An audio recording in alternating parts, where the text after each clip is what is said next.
Some years ago, when my daughter was a precocious 6-year-old, she asked me how large the Milky Way galaxy is.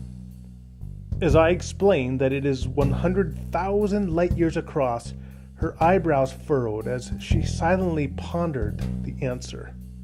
Then she thoughtfully replied, "Is that farther than from here to Colorado?" While I had no illusions that she would readily grasp the concept of a light year, I was caught off guard by just how far off her point of comparison was. And yet, from her limited perspective, it made good sense. With no conception of the distance of 100,000 light years, she was grappling with some sort of comparable scale, and so she latched onto the unit of great distance most familiar to her, the 2-day drive our family makes every year to visit relatives in Colorado. Even so, I could see just how inadequate the comparison was. How could I possibly explain to her the enormous gulf between photons whizzing through outer space at 300,000 kilometers per second for 100,000 years, and our Hyundai puttering along on the highway at 100 kilometers an hour for 2 measly days?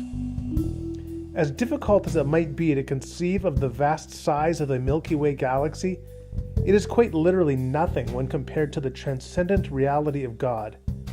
Consider that the Milky Way, huge though it may be, is only one of more than 2 trillion galaxies in the known universe. Then consider that this entire universe came to be because God uttered the phrase, "Let there be light." When compared with God, thinking about the Milky Way is nothing. Theologians have tried to reflect the unique majesty of God with the concept of infinity. That is, the idea that God absolutely lacks any limit. But if God is truly infinite, then he really does transcend our conceptual houses as much as our physical ones, be they the musings of a 6-year-old child or the magisterial system of the greatest theologian. As Sally McFague once put it, the theologian must take his or her models with utmost seriousness, exploiting them for all their interpretive potential, and yet, at the same time, realize they are little more than the babble of infants.